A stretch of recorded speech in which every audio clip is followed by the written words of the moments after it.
comme ça, vous m'entendez? Alors, est-ce que c'est bon, là, comme ça, sans les écouteurs? Est-ce que l'on m'entend?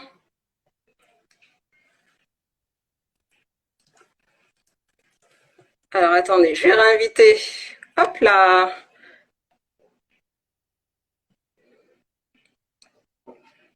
Allô, allô. Alors, est-ce que c'est bon, là? Voilà, c'est bon, nickel. Ah, mais tant mieux, là. Ça devait être à cause des écouteurs, mais c'est bizarre. Pourtant, tout à l'heure, on m'entendait parfaitement. Et puis, d'un coup, comme ça, au moment où je vous invitais, ça a coupé, le son a coupé. Ouais, comme nous, ouais. Sinon, ça va? Vous allez bien? Bah, Oui. au top, hein. Et toi? Ouais. Ouais, mais ça va. Bon, bah, le temps n'y est pas trop, mais bon. On rentre dans l'hiver, hein. Ah, c'est ça, on va pas se plaindre, hein. Donc, on va pas se plaindre, c'est clair. Bon, en tous les cas, merci à vous d'avoir accepté notre invitation. Merci de nous avoir invités.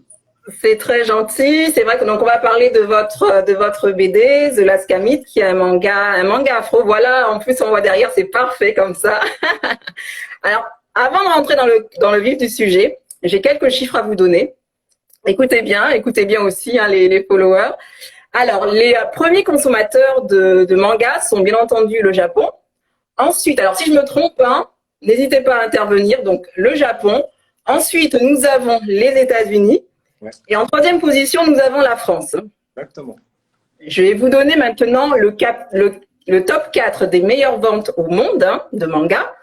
Alors, en premier, nous avons One Piece avec 460 millions de ventes. Ensuite, Dragon Ball Z hein, avec 300 millions de ventes. Alors, par contre, je ne connaissais pas Golgo 13 avec 280 millions de ventes et Naruto avec 250 millions de ventes. Donc, ça fait de beaux chiffres au niveau des mangas dans le monde. C'est clair. Alors, Mike Edwen, hein, donc vous faites partie de l'équipe ayant créé la BD The Last Manga. Je vais vous demander de vous présenter, s'il vous plaît. La phrase habituelle, hein. Qui êtes-vous hein? Alors, bonjour tout le monde. Moi, c'est Doé Nuno, afro-caribéen de 35 ans, auto-entrepreneur, Autodidacte. co-auteur, coproducteur de The Last Kamite. Et pour ma part, Mickaël Dambi, 32 ans, j'habite à Paris, d'origine guadeloupéenne, autodidacte, auto-entrepreneur, auteur et coproducteur de The Last Kamite. D'accord. Alors, quand vous dites autodidacte dans quel sens? Dans l'écriture? Pour ceux qui ne vous connaissent pas, ça serait quoi? Dans l'écriture? Dans le dessin, l'illustration? Juste une petite question, au niveau du son, toi tu nous entends bien? C'est parfait. Ok, d'accord. Du coup, autodidacte dans tous les sens. C'est-à-dire, bon, comme on disait, on n'a pas fait d'études on n'a pas fait d'études d'art, on n'a pas fait d'études de dessin. On est juste deux passionnés et on avait un projet en tête et on s'est donné les moyens de le faire. Ça a pris du temps, mais voilà, c'était vraiment quelque chose qui nous tenait à cœur et quand on aime faire quelque chose, on ne voit pas le temps passer, on travaille.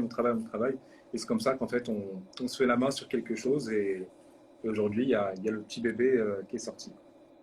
Justement, parce que, alors je ne sais pas si vous avez entendu, en introduction, j'avais mis Paille avec son titre rêvé. Ouais. Est-ce que vous avez justement accompli un de vos rêves avec la création de la BD? C'est un accomplissement. Je dirais, c'est l'embarquement vers le voyage qu'est le rêve qui se concrétise avec The Last Kamite. Parce que ça, on espère que c'est vraiment le début, le premier jalon. Il faut bien commencer, mais bien sûr. Voilà. D'accord. Et sinon, comment vous est venue l'idée de créer cette BD-là? Est-ce que l'idée vient de l'un de vous deux? Ou bien est-ce que c'est vraiment un travail de groupe où voilà, vous avez vu qu'il y avait un manque quelque part au niveau des BD et vous vous êtes dit, finalement, pourquoi est-ce qu'on n'essaierait pas de faire quelque chose à ce niveau-là? Pourquoi ne pas créer un manga avec des personnages qui nous ressembleraient? Alors, est-ce que déjà, à la base, vous êtes fan de manga, je pense hein? Oui, fan de manga, oui. Enfin, manga, comics, mais Manga, comics, jeux vidéo, culture nippone. Ouais. génération 80. D'accord. Alors, j'ai une petite question là. Tac, tac, tac. Comment est né votre duo? Ah oui, êtes-vous amis avant de devenir collègues? Bah, du coup, non, parce qu'on s'est pas Ouais. connu, on s'est pas connu avant le projet. Euh, Honnêtement, en fait, on s'est connu par l'intermédiaire d'un cousin qui était un ami à Goen Ami d'enfance. et il nous a mis en contact pour de futurs projets, puisqu'on était tous les deux passionnés de dessin. Et ça a mis à peu près un an avant qu'il y ait une idée qui nous réunir, l'idée de se réunir. Et du coup, bah, quand on a commencé à se rencontrer, on commençait déjà à travailler ensemble. Et du coup, bah, depuis 2015, on travaille ensemble et depuis 2015, on est en contact 7 jours sur 7, je crois. Voilà. Et pour répondre à ta question aussi, d'où est venue l'idée, c'est que Oui.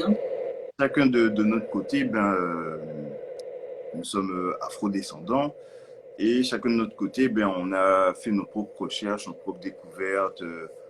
On s'est intéressé à notre passé, notre histoire, voilà, indépendamment chacun de notre côté.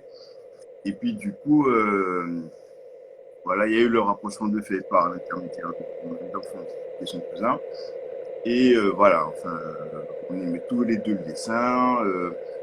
Tous les deux aussi, on avait, comment dire, une appétence à découvrir notre histoire. Et on a fait le constat que voilà, ben, dans ce qu'on aime le plus, le manga, ben, on apprend la culture japonaise. Mais concernant tout ce qui est le monde afro, ben, il y a quasiment rien. Même si sur le continent, il y a des auteurs qui font des choses.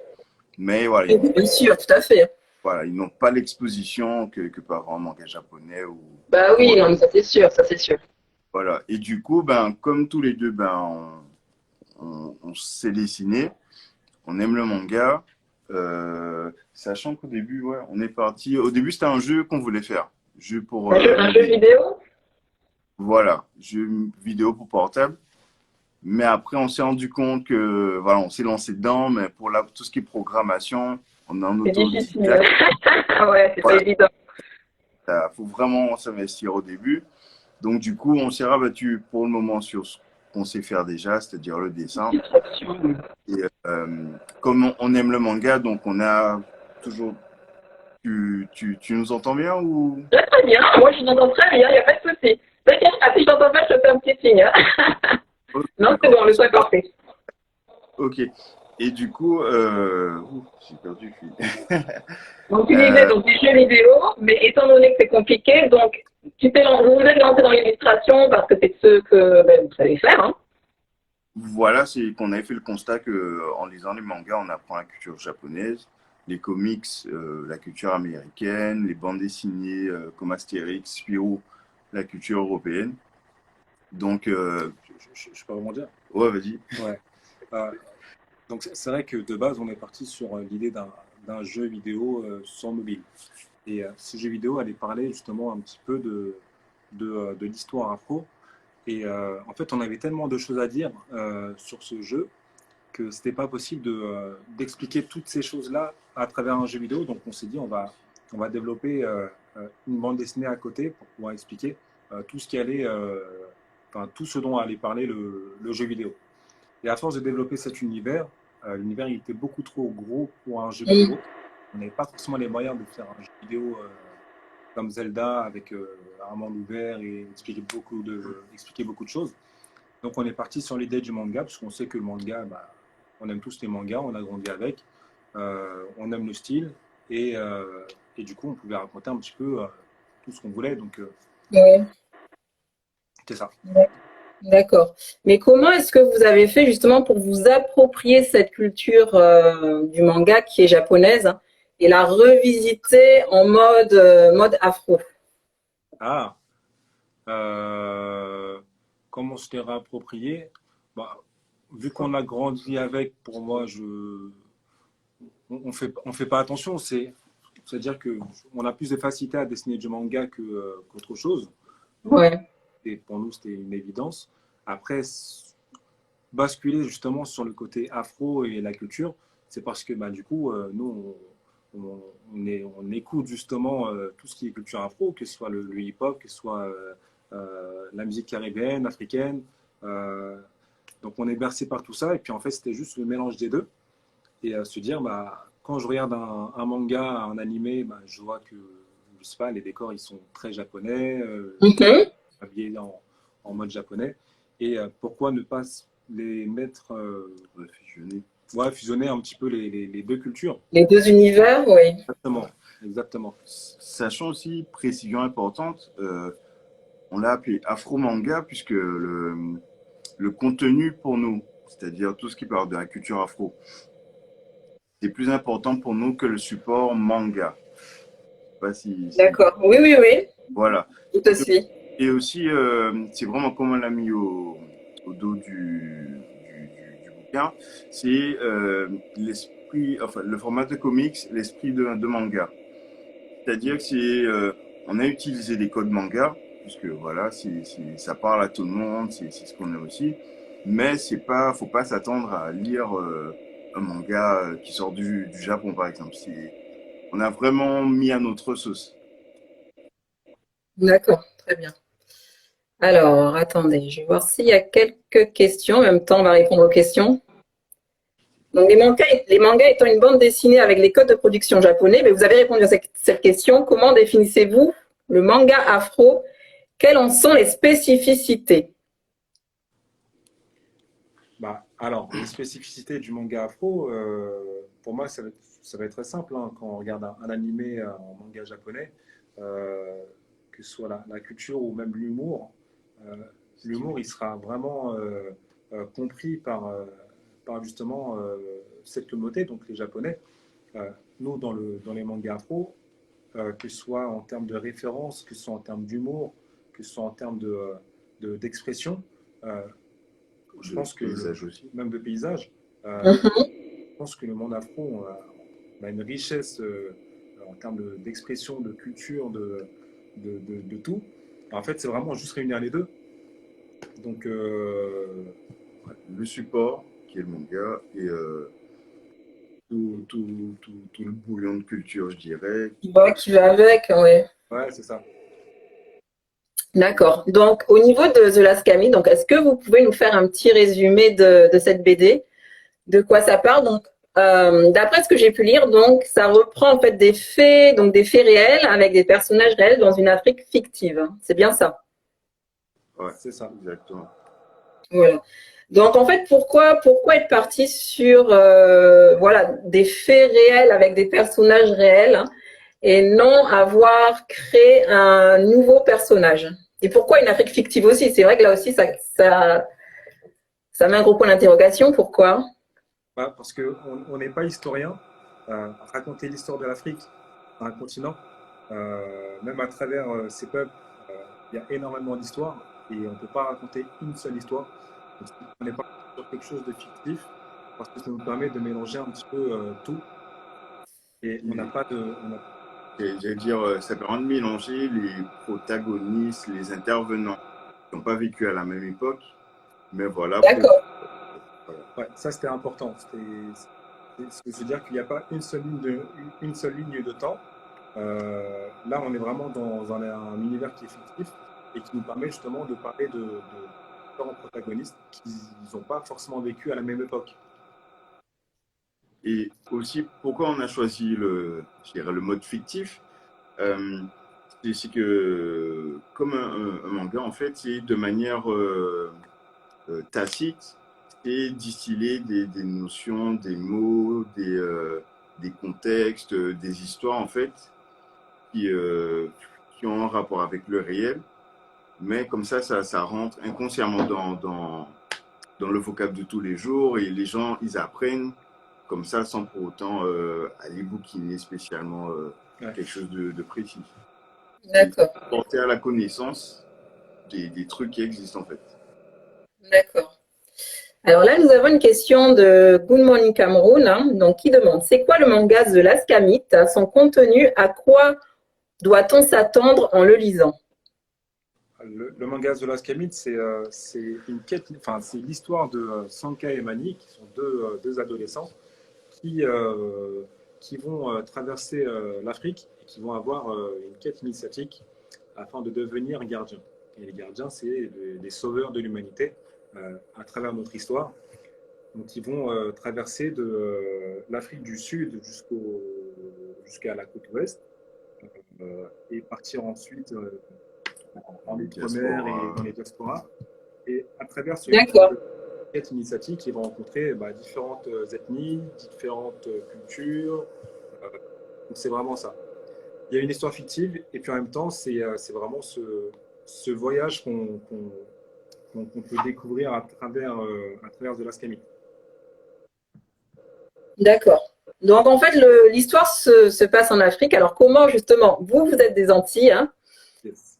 Quel rapport avec vous, avec l'Afrique? Est-ce que vous avez déjà, justement, voyagé en Afrique et vous êtes tombé amoureux du continent et vous vous êtes dit, bon, ben voilà, on va faire une histoire avec l'Afrique parce que vous auriez pu faire finalement cette BD-là, version aux Antilles, hein?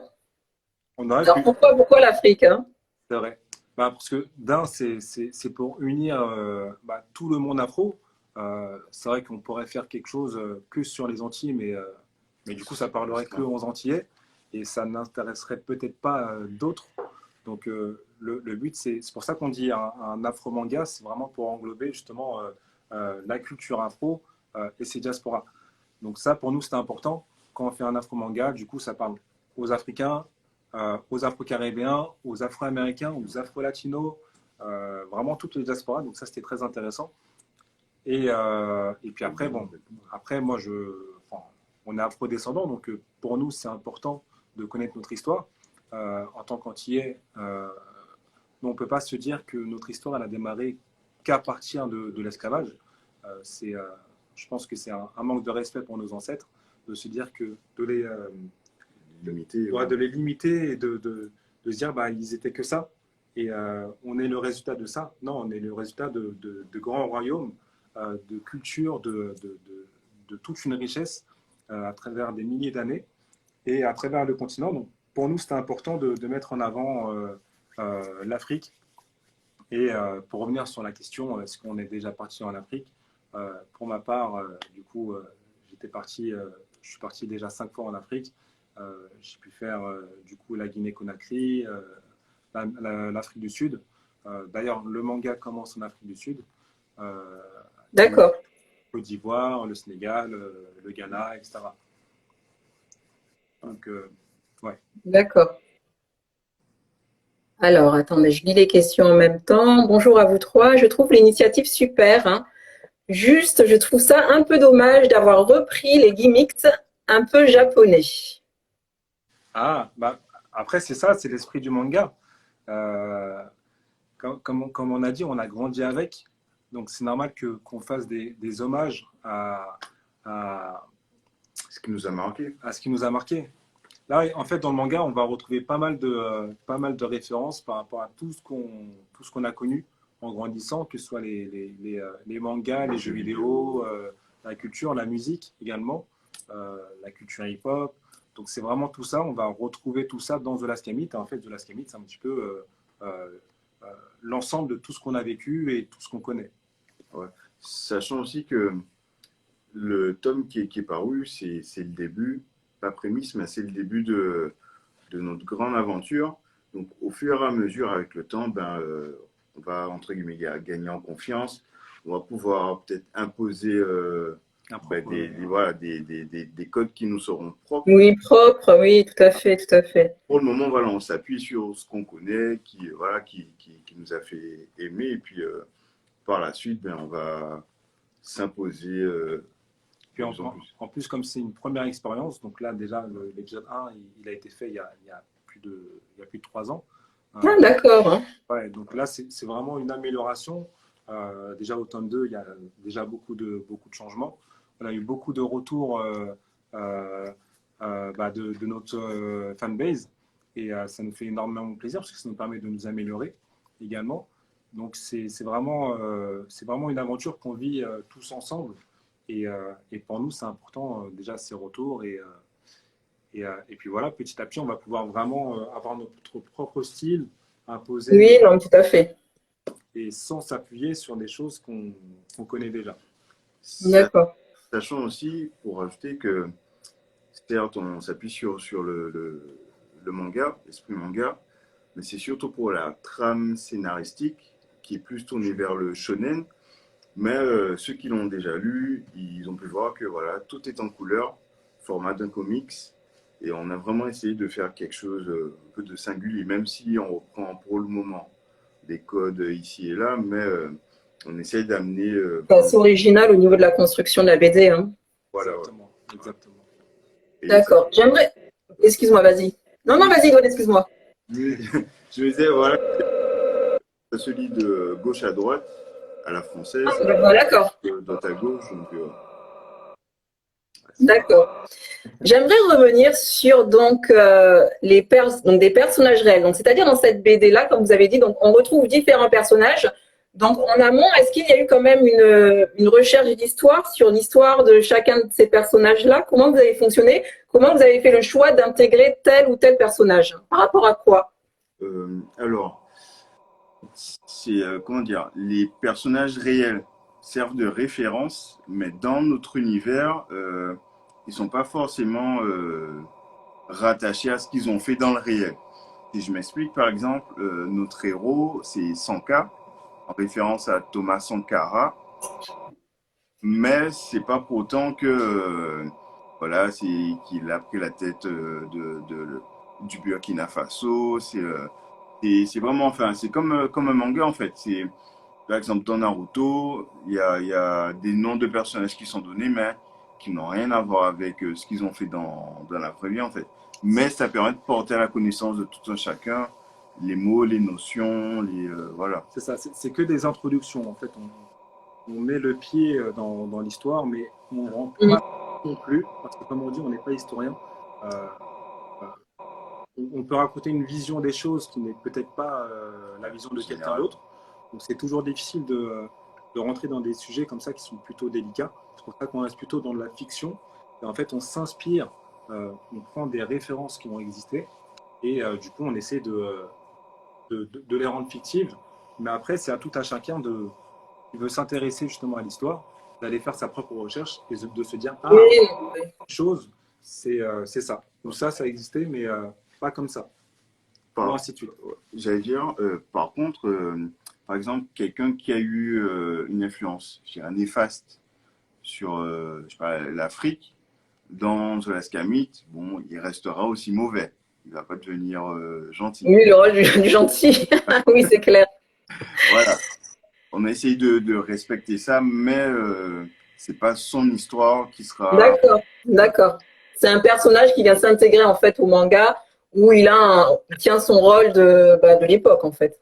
C'est ça. Voilà, Dans les grandes lignes, la c'est ça. position qu'il avait. Ouais. Et voilà, enfin, tout un chacun pourra ensuite aller chercher. Il y a déjà comme quelques références à Il y en a. débusquer dans le tome 1, donc voilà. D'accord. Alors là, nous avons eu trois questions à peu près qui se ressemblent. Pourquoi The Last Kamit? Pourquoi ce titre-là? Pourquoi ce titre-là? Puisque c'est, voilà, c'est en utilisant le terme Kamit ou Kemet, ça, on voit déjà, on situe déjà tout de suite de quoi on va parler, puisque Oui, Kama, c'était l'ancien nom de l'Afrique. Et voilà, c'est pour déjà situer avec le titre de quoi on va parler en fait. Et pour ajouter aussi, on a choisi le terme Kamit parce que c'est pas un terme qui est forcément très connu par la communauté. Et c'est important aussi d'avoir des, des, euh, des personnages de référence où on peut Les revaloriser. les revaloriser, exactement. Donc c'est un terme qu'on voulait revaloriser. Et, et les Kamites, nous, dans notre histoire, ce sont un petit peu des divinités, ce sont des surhumains qui sont beaux, qui sont, Fort. qui sont forts et Ouais. rayonnants. Et c'est important pour nous que ce terme Kamite il fasse vraiment référence à ce côté vraiment majestueux. C'est pour que dans l'imaginaire, ben, on associe Kamit avec Prestige. Donc voilà, D'accord. Ok. Bon, mais très bien. Vous avez répondu à la question qui était posée. Alors, vous faites beaucoup référence à cette… Oui, c'est bon, on a un petit pouce. Vous faites beaucoup référence à la vision de l'Ubuntu, hein. ouais. Alors, je pense que beaucoup ne savent pas ce qu'est l'Ubuntu. Est-ce que vous pouvez nous dire pourquoi il est important d'expliquer cette vision-là et ce terme-là Parce au que niveau de votre communication?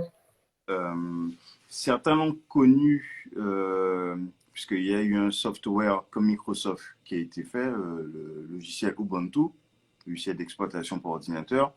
Mais voilà, c'est un terme africain qui a eu, enfin, plusieurs personnalités ont déjà donné des définitions. Il y a eu Nelson Mandela, mais nous, on a opté pour celle de Lema Gbowé, prix Nobel de la paix, qui dit en gros, voilà, je suis ce que je suis grâce à ce que vous tous vous m'apportez. Grâce à ce que nous sommes. Voilà, grâce à ce que nous sommes. C'est vraiment ce côté, c'est pour ça qu'on disait que ce soit les retours, que ce soit Oui, ben oui. Voilà, c'est vraiment tout un ensemble. Et même le fait que pour nous, on a démarré à deux, aujourd'hui on est 30 à travailler. Chapeau, bravo à vous. Merci. Aujourd'hui, on ne voit que nous. Mais en fait, il y a vraiment toute une équipe derrière qui s'occupe de tout, Qui nous répond complète, aux messages. qui sont actifs dans les réseaux, qui répond, qui s'occupe vraiment de tout. Et le but, c'est Merci à David, justement, qui a participé à la mise en relation. Et juste à côté. Coucou David. Coucou David. Et du coup, voilà, le but, c'est vraiment de se dire, on crée, au-delà d'une histoire, c'est on crée vraiment une licence où, justement, tout le monde va pouvoir apporter sa pierre à l'édifice, que ce soit en termes d'histoire, de talent, que ce soit dans la musique, le dessin, la narration. Nous, on est ouvert justement à toutes les collaborations possibles. Donc vraiment, ce terme Ubuntu, c'est vraiment très important pour nous, parce qu'on est vraiment au tout début de cette aventure. Et le but, c'est vraiment que dans un an, dans 10 ans, on soit vraiment une grande entreprise, un petit peu comme Dragon Ball Z, où voilà, il y a matière. Il y a matière, oui. À ce jour, vous êtes en auto-édition? Ouais, c'est l'auto-édition, exactement. C'est ça, c'est en auto-édition. D'accord, très bien. Et donc, vous êtes, est-ce qu'il y a d'autres illustrateurs parmi l'équipe, hein? Illustrateurs, vous êtes vraiment donc, les illustrateurs au niveau de l'écriture. Comment ça se passe? Est-ce que vous avez posé l'idée en commun? Voilà, on a une idée en commun, puis chacun vient mettre sa pierre à l'édifice. Comment ça s'est passé concrètement pour la réalisation de ce projet? En fait, chacun on a des idées. On a posé la trame principale, je dirais la colonne vertébrale, et puis pour raconter du début à la fin notre histoire. Et après, c'est lors des rencontres, on s'échange des idées. Tiens, je devrais faire ça, ou aller par là, ou mettre ça là, puisque par la suite, on va y faire référence dans 4-5 tomes. Mais c'est vraiment deux concerts ensemble que voilà, on échange nos idées et puis on opte pour la meilleure. Juste une chose, on voudrait saluer Jonathan et Olivier. Je vais demander de saluer Jonathan et Olivier qui nous écoutent. Bonjour Jonathan. Jonathan et Olivier. Vous avez des fans là. Voilà, ça c'est important. Et aussi pour revenir, donc là, nous, notre colonne vertébrale, en fait, elle est fictive. Du coup, nous, on raconte vraiment une histoire qui est fictive, qu'on a créée. Et à travers cette colonne vertébrale, justement, on vient rajouter ces références historiques. Et on essaie justement d'allier les deux. Et voilà, c'est vraiment ça le cœur de notre travail en termes de narration. On a vraiment une histoire fictive et puis on apprend jour après jour, on lit, on regarde des documentaires, on s'instruit. On est entouré aussi. Il y a eu beaucoup de personnes qu'on a… Exactement. Il y a l'association Hidaya qui nous aide beaucoup. Après, il y a eu beaucoup de participants qui nous ont appris beaucoup de choses. Même en termes de… Il y avait le professeur en lettres bantou. Kiza. Exactement, qui nous a appris pas mal de termes en bantou qu'on a également… Intégré dans la BD, d'accord. Bon, pour les techniques Kingunza, justement. voilà. En fait, il y a Combat. beaucoup de termes qui vont être intégrés dans l'œuvre et qu'on a appris à travers différentes personnes qui nous ont aidés. C'est pour ça que c'est vraiment l'Ubuntu, un travail De tous. Le travail de groupe, oui, non, mais tout à fait. Tout à fait. Il n'y a pas gardé à la fin la page des remerciements. On aurait pu écrire tout un livre, tellement il y a de choses. Ça sera pour les prochains tomes. Hein, il y aura de la place pour les prochains tomes. Hein. Et dites-moi un peu, quelles difficultés avez-vous rencontrées pour mettre en place ce projet-là? Parce qu'on sait très bien que l'entrepreneuriat, surtout quand on est en auto-édition, c'est pas forcément évident, aussi bien au niveau de la conception, de la communication. Quelles difficultés avez-vous rencontrées? Alors, la toute première difficulté, c'est qu'on s'est dessinés tous les deux, mais après c'était… Bravo, parce que vous dessinez très bien. Merci. Mais c'était justement s'accorder sur le style qu'on allait adopter pour pouvoir faire The Last Kamite. Et voilà, il a fallu que je m'adapte à lui, qu'il s'adapte à moi. Qu'on s'adapte à un style. Oui. Ça a été long. Ça a été très long d'ailleurs. Pareil aussi pour tout ce qui est référence, parce que du coup, on a une trame, mais il faut pouvoir imbriquer justement ces éléments historiques et que ça soit cohérent avec notre trame. Donc ça, c'est un travail qui nous prend du temps. Et jusqu'à aujourd'hui, on continue encore à apporter des éléments. Donc ça aussi, ça prend du temps. Il y a niveau entrepreneuriat, il y a pour monter The Last Kamite Production. Ouais, il y a eu ça. Et puis surtout, on va dire, la plus grande difficulté, c'est que au-delà d'être auteur, dessinateur et producteur, on est aussi salarié, on travaille à côté, on a des vies. Et du coup, ça, The Last Kamite, on dessinait vraiment pendant nos temps de repos. Les temps libres, les week-ends, oui, hein, ça prend du temps. Non, mais c'est vrai, ça prend beaucoup de temps tout ça. Surtout oui, quand on est salarié à côté. Mais justement, est-ce que votre but après, c'est vraiment, voilà, comme je vous ai dit dès le départ, vendre pour aller à 200 millions Très beau. Ah, ça serait très beau.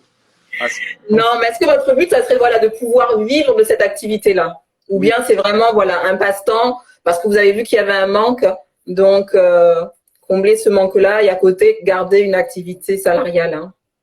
De base, on va dire c'était vraiment une passion, parce qu'on faisait ça par passion, on ne comptait pas le temps, et on travaillait à côté, on avait justement des projets professionnels.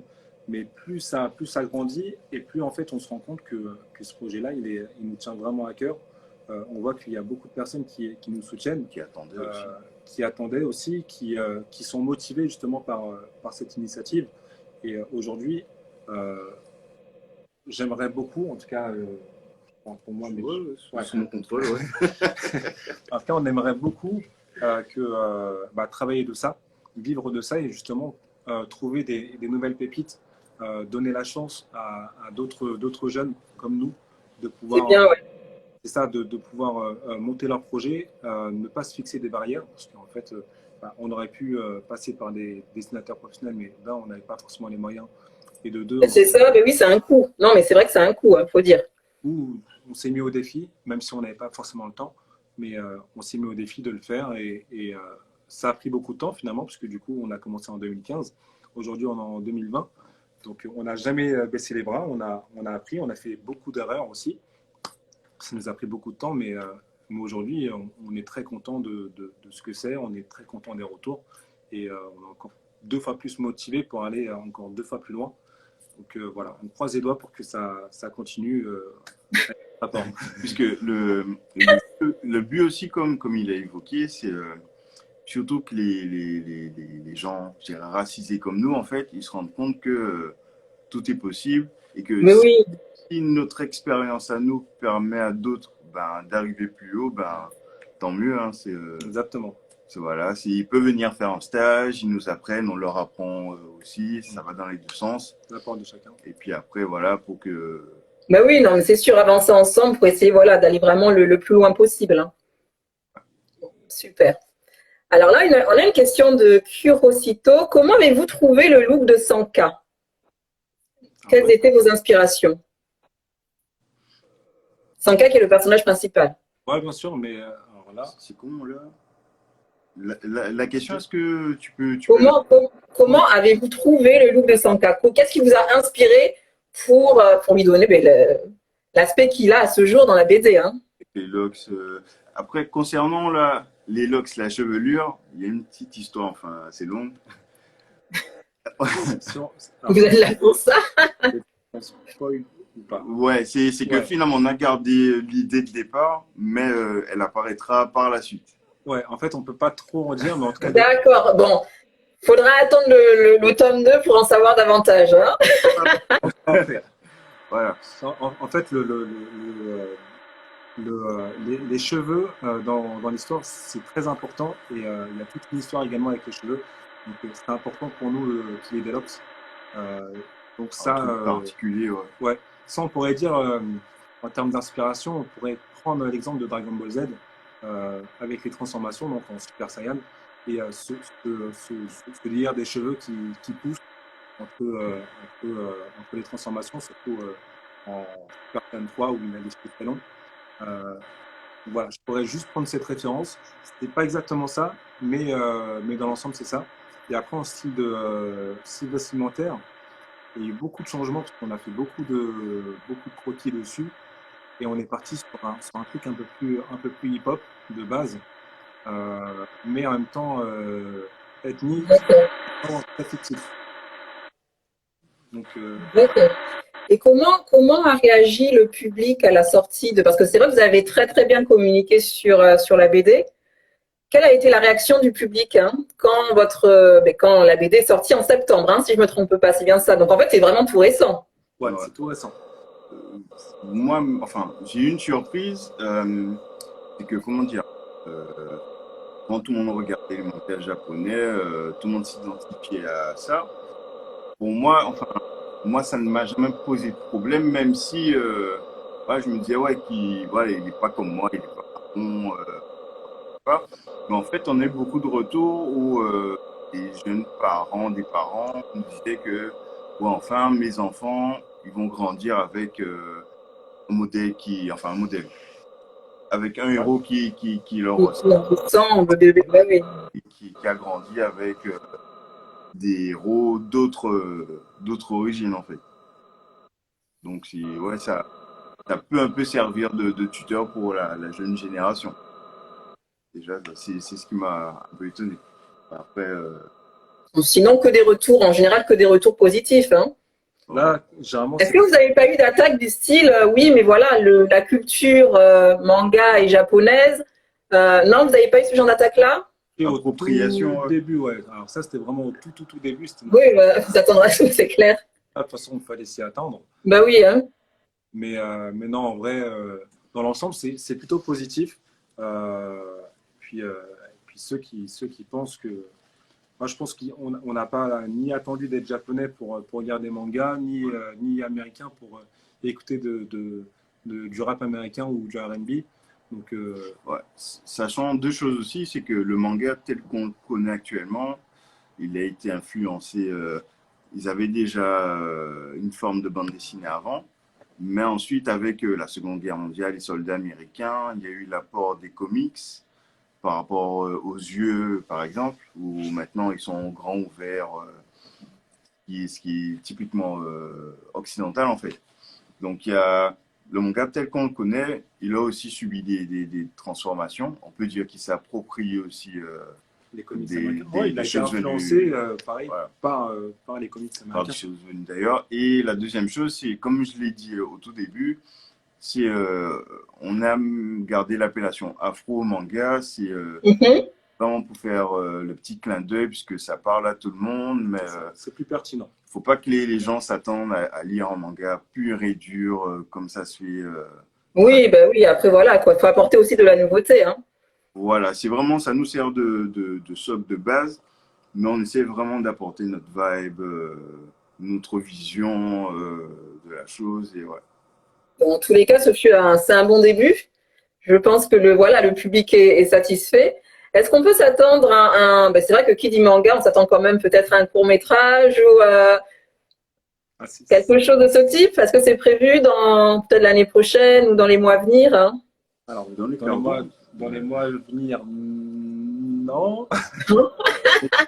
donc c'est coûteux à faire. Donc, C'est ça. D'accord, Ouais, c'est d'accord, un vrai budget. En tout cas, on travaille pour. On va tout faire justement pour réaliser, que ce soit la BD, euh, l'animé et le jeu vidéo, parce que c'est l'idée de base. donc vous restez quand même sur l'idée du jeu vidéo. Ah oui, oui, oui. On reste vraiment sur les trois, sur les trois médias, les trois supports. Et du coup, on va tout faire pour faire un animé. On travaille dur pour ça. Euh, donc oui, on peut s'y attendre. Après, on n'aura pas de date spécifique, mais on travaille dessus. puisque, D'accord. comment dire, les différents supports, dès le début, on les a pensés complémentaires, puisque avec le manga, ben, il y aura forcément des ellipses pour aller puisque l'Afrique c'est assez grand, je parle même pas d'aller dans où se trouvent les diasporas, mais forcément il y aura des ellipses et ces ellipses pourront être racontées via le jeu vidéo ou via l'anime en complément. C'est ça, c'est vraiment des supports qui vont être complémentaires pour comprendre l'aventure. C'est comme il y a le site internet, il y a les réseaux sociaux, Oui, oui. il y a la BD, et en fait, on ne trouvera pas forcément les mêmes informations dans chaque support, mais par contre, ils sont complémentaires pour mieux comprendre. Voilà. D'accord, d'accord. Et au niveau des critiques des professionnels, est-ce que vous avez eu des retours comme ça, admettons, d'illustrateurs japonais qui vous ont fait des retours, des... Non? Ça aurait été intéressant quand même d'avoir voilà, d'avoir le point de vue de professionnels qui créent des mangas, mais vraiment des mangas tels qu'on les connaît. Ouais. Avoir un peu leur opinion, leur avis. Non, pas du tout. Hein. Je pense pour l'instant, peut-être on est encore un peu trop petit. On vient de. On a que Ouais, bon, hein. ouais, on a que deux Bien mois. n'empêche. Hein. Ah, bah, ça serait Après, bien. Hein. ouais, ce serait intéressant. Ce serait une reconnaissance même. Mais pour l'instant, c'est vrai qu'on n'en a pas encore. Peut-être dans quelques mois, peut-être dans un an, qu'on va un peu plus grossir. Mais c'est vrai que pour l'instant, trop petit. D'accord. Et là, à ce jour, votre public, est-ce que donc je suppose que c'est plus un public afro-caribéen ou c'est vraiment un public diversifié de toute culture? Est-ce que vous avez une visibilité à ce niveau-là? Alors, par rapport à ceux qui ont déjà acheté, Oui, tout à fait, oui. pour l'instant, c'est plus. C'est majoritairement des afros, je dirais, qui achètent, mais il y a de toute origine hein, qui achètent, qui Ouais. s'intéressent. Et il y a aussi toute localisation aussi. On a vu des achats Canada, Australie, Suisse. Ouais. Votre BD est uniquement en français ou c'est français-anglais? Pour le C'est moment, français uniquement? voilà, pour le moment que français, mais on travaille déjà au portage vers d'autres langues pour justement D'accord. mieux toucher le public anglophone ou voire traduire dans des langues africaines voilà, pour mieux. Après, traduire dans des langues africaines, est-ce que ça serait pas compliqué quand on sait le nombre de langues qu'il y a? Là, ça sera beaucoup de travail pour vous. Hein. Bah, après, on pourrait faire des éditions limitées. On ferait des petits tirages. Mais après, voilà, c'est pour ça que je dis que on est parti sur une histoire qui est fictive, parce que si on devait raconter une histoire qui est réelle, avec toutes les histoires et toutes les cultures qu'il y a, on n'y arriverait pas. On mettrait des millénaires pour raconter tout. Donc, voilà, on va vraiment essayer de le traduire en anglais, en espagnol, en brésilien, enfin Oui, les langues vraiment principales, ouais. c'est ça exactement. Là où justement on trouve les diasporas un peu partout dans le monde et également dans des dialectes et des langues. D'accord. Alors là, je vois un message. Je pense que les gens bloquent sur le terme afro-manga. Non, vous n'avez pas rencontré ce souci-là, vous, hein? Afro-manga. Si, les gens auraient voulu qu'on ait un terme qui nous est plus propre. Après, comme on disait, on est en début d'expérience. Si on trouve un autre terme, en sachant que déjà on n'est pas connu, Bah oui, non, mais oui. si on trouve un autre terme, les gens, ça va pas être pertinent pour les gens.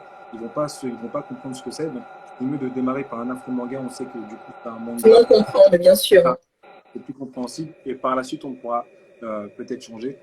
Mais c'est vrai qu'au début, c'est mieux de mettre afro-manga. Tout le monde comprend. Et... Ouais. Surtout que, comme on utilise, ben, pour le moment, on utilise beaucoup de codes manga. Si on avait choisi une autre appellation, sans faire un clin d'œil à la source, je dirais, là, ça aurait été de l'appropriation culturelle. Mais voilà, et pour le moment, voilà, c'est afro-manga, puisque voilà, ça parle à tout le monde, les gens vont reconnaître aussi. Mais au fur et à mesure, comme je disais, Juste manga, oui. qu'on va plus s'émanciper, ben, de là, peut-être qu'on va changer la donne. Mais sachant qu'au tout début, ben, on avait fait un petit sondage sur Facebook où on demandait aux Donc, gens. au tout début, quand tu dis au tout début, c'est quoi, en 2017 quand vous avez démarré ou bien avant, enfin en 2020 là? Non, 2018, je ouais, crois à peu près. 2018. D'accord. On a été Donc, mais en 2018, excuse-moi, vous aviez déjà une certaine communauté qui vous suivait, qui commençait à vous suivre, hein? Oui, sur oui. Facebook, ouais. Ah ouais, bien sûr. D'accord. Et on leur avait demandé, voilà, s'ils avaient des idées d'appellation. Mais on s'était rendu compte que chacun, de par son pays, ben, il voyait tel mot, tel ou tel mot. Mais du coup, nous, on voulait quelque chose qui rassemble et lui donner l'appellation, je sais pas, un nom en bambara.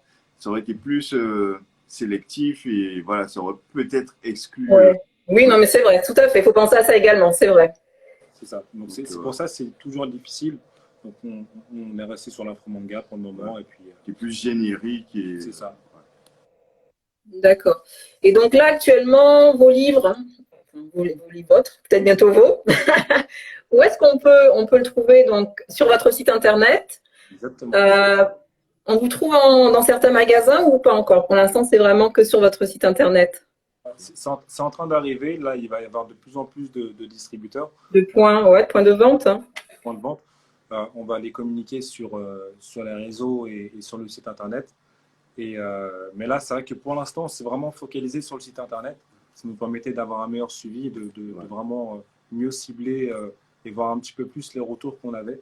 Et par la suite, on va vraiment distribuer en points de vente physiques euh, à travers le monde, donc que ce soit la France, l'Europe, les États-Unis, même les Caraïbes, les Caraïbes. l'Afrique aussi. Donc voilà, c'est le but. D'accord. Et pour en revenir aux Caraïbes, alors comment est-ce que votre livre a été reçu là-bas, Franchement, par la super, communauté antillaise?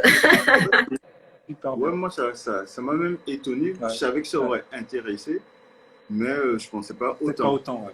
Ouais, mais ouais, c'est bien accueilli. Puis, enfin, je sais pas si on a une fierté pour certains, mais Bah, je pense également, parce que c'est vrai que quand on voit tout ce qui se passe hein, en ce moment bah, aux Antilles ou bien en France, c'est vrai que les gens ont besoin maintenant d'avoir ces repères-là, quoi.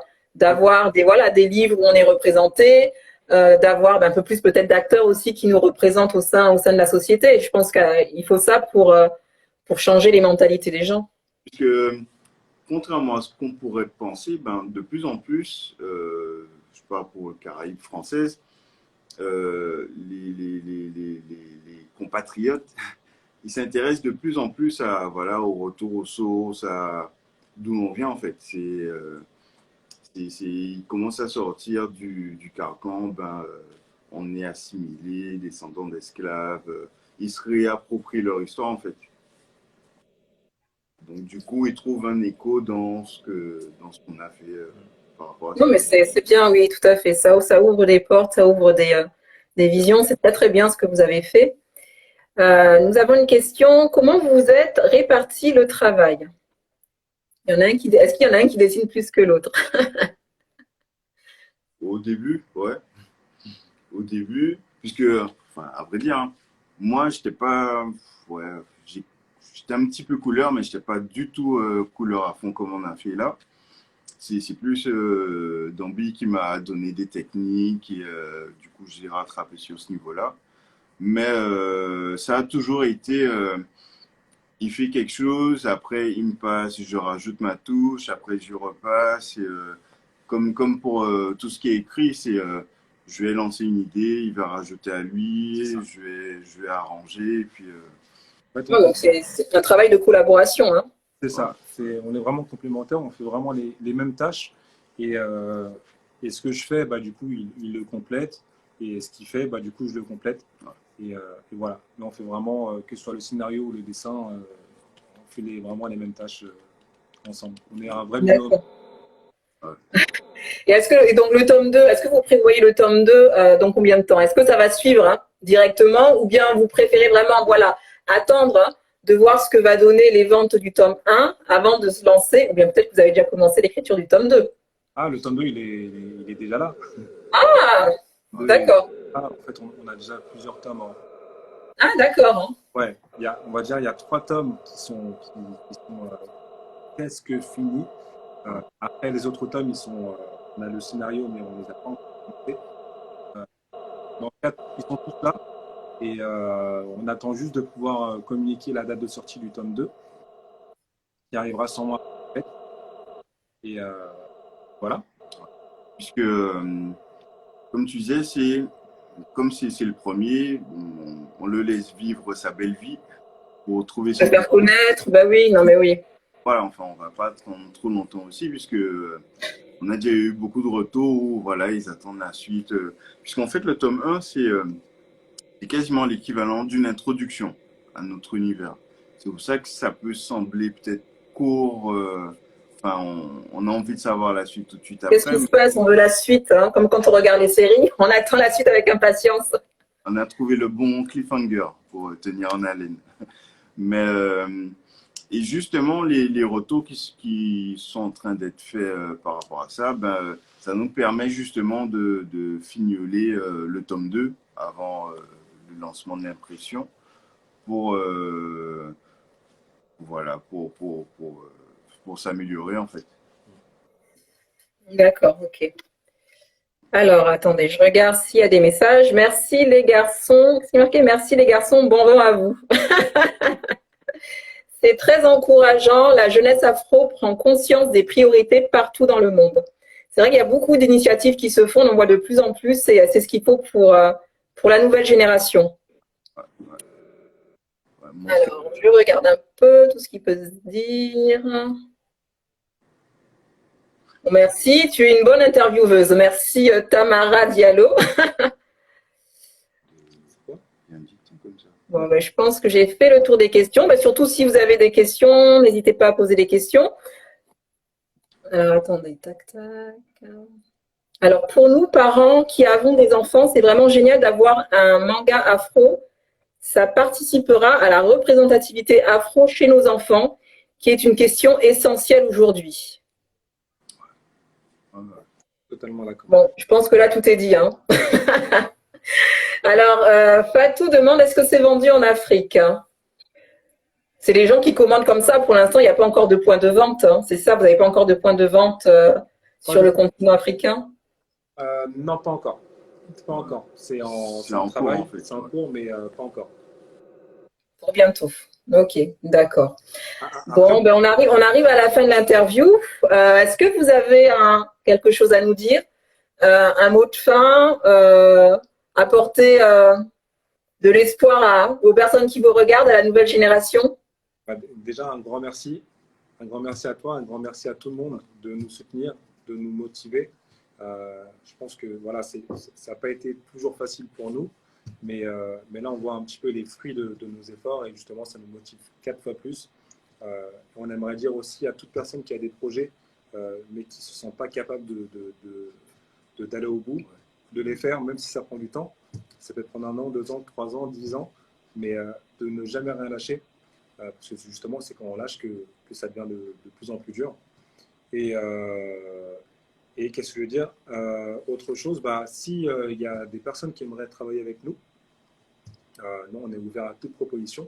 Vous avez juste envoyer un mail à thelaskamit@gmail.com et nous, on va étudier toutes les propositions et on est vraiment ouvert à toute collaboration dans tous les milieux que ce soit.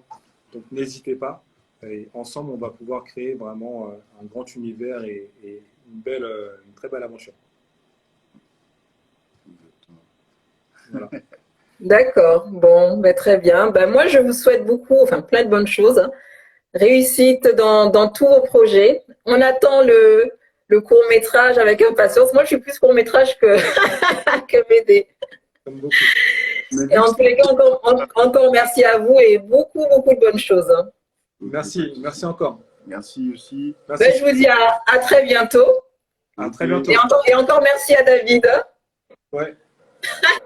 Salut. Il a dit merci. Ok, ben, je vous dis à bientôt et au revoir. Au revoir tout le monde et merci d'avoir été là, participer au live. Merci beaucoup. À tous. Ciao. Ciao. Ciao.